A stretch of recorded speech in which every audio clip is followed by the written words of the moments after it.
All right. Well, hey, welcome. Hello, Authentic Leaders. Welcome to Authentic Leader Live. Today, it's 5 signs that your first time manager may be failing.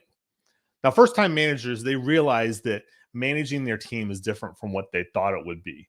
The Authentic Leader Show is the podcast for managers of managers as they transform their first time managers into leaders of high performing teams. So today we will be talking about the 5 signs that your first time manager may be failing. You might actually feel like your first time manager just simply isn't making it, and you aren't sure why they aren't being more successful in leading their teams. So here are the 5 things that your first time manager may be failing at doing, and then also believing what to do with it. So number one is that your first time manager isn't seeking help.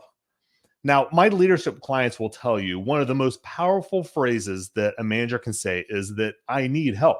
Especially for those first time managers, is this true? First time managers, they are though reluctant to ask for help because they perceive that it exposes them.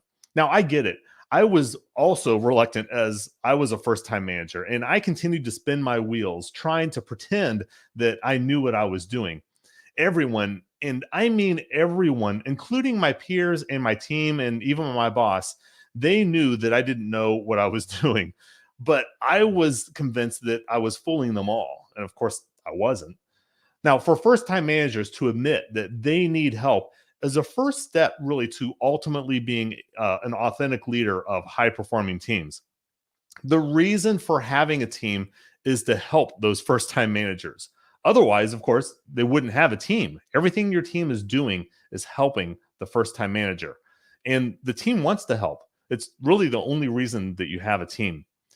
Now, number two is that first time managers, they're inconsistent with their results and their team is not performing to their capabilities. So, jumping from one thing to another without any clear direction or purpose, it does not create consistent results. You're probably no surprise to hear that. Now, when I was first promoted to a first time manager role, I remember being overwhelmed by what I perceived to be so many opportunities to address. And the problem was that I had to define the purpose of my role and or even the team. I also didn't recognize that everyone on my team came from different backgrounds, experiences, skills, and motivations. Now, while we were a team, I needed to recognize that each person on the team was different, and I needed to adjust my management style to meet them where they are. And I couldn't apply my management style or really any single management style to everyone consistently across the entire team. I had to adjust for each member of the team.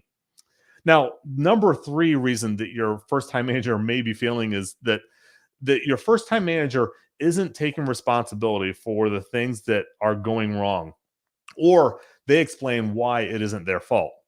And for a first time manager, it seems counterintuitive to expose their mistakes. For many first time managers, it feels like the team, it feels to them like, well, this is a team that I inherited. And they think, how could this be my fault when someone else actually hired all of these people to be on my team?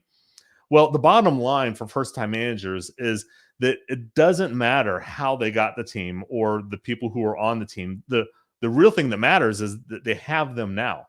The performance of the team is fully, of course, the manager's responsibility. Taking full responsibility includes owning all mistakes on the team, no matter what, and then addressing how to prevent those mistakes from happening in the future, while at the same time helping your team members to succeed even when they make mistakes. So the number four reason that your first time manager may be failing is that your first time manager is spending too much of their time alone, and they aren't really spending any time with the team. Now, it's easy to feel overwhelmed when managing a team for the first time. And an early realization was when I was a first time manager, was transitioning from a worker who could look back at my day and see the results that I produced every single day. And it felt good because I knew what I was doing. But when I became a manager, I was now looking back and wondering what did I even accomplish today? And honestly, my days were filled with meetings, and if I wasn't in a meeting, I was alone in my office just trying to get my work done. Now, between attending meetings and getting my work done, I simply had no time to spend with my team. First time managers need to prioritize their team above most other work that needs to get done. This is an unglamorous reality of managing others. Your time isn't your time really anymore while you're at work. First time managers need to establish recurring and consistent one on one meetings also with each person on the team. They need a communication plan for sharing information with the team and receiving information from the team so it can then be used in decision making. They also need a way to receive project and assignment updates. The underlying purpose of spending time with the team is also to identify obstacles to the team's high performance and then to work with each team member to overcome those obstacles. Identifying and overcoming obstacles is a foundation, and it's what it means to manage your team, to then be leading your team. And the number five reason that your first time manager may be failing is that your first time manager isn't able to describe the team's top three priorities. Now, first time managers will assume that the team knows what to do, of course. So they can also be so overwhelmed that they can assume that the team just simply knows what to do. Now, as a manager of a team, first time managers need to start by understanding what everyone on the team is working on. They also need an opportunity to determine with the team what those priorities are. Everyone on the team should be able to explain how whatever it is that they're working on leads to accomplishing those top priorities. Even better, of course, is to ask for help from the team as you're determining the team's top priorities, as well as individual priorities for each person on the team. Now, if you would like to see if your first time manager is a good fit for the First Time Manager Summit, you can learn more at AuthenticSuccessOnline.com. And if you can relate to anything that I shared here today with you, or if you would like to ask me any additional questions, hey, I'd love to talk with you. You can put a comment right here and I'll respond. You can also DM me and or just reach out to me through my LinkedIn profile. All right. You can connect with me on LinkedIn. You can find me on LinkedIn at I am Christopher Jones. You can find more information and other free resources when you go to ChristopherRJones.com.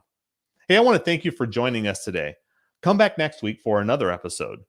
Next week, we will have another Authentic Leader Live right here on LinkedIn and my YouTube channel.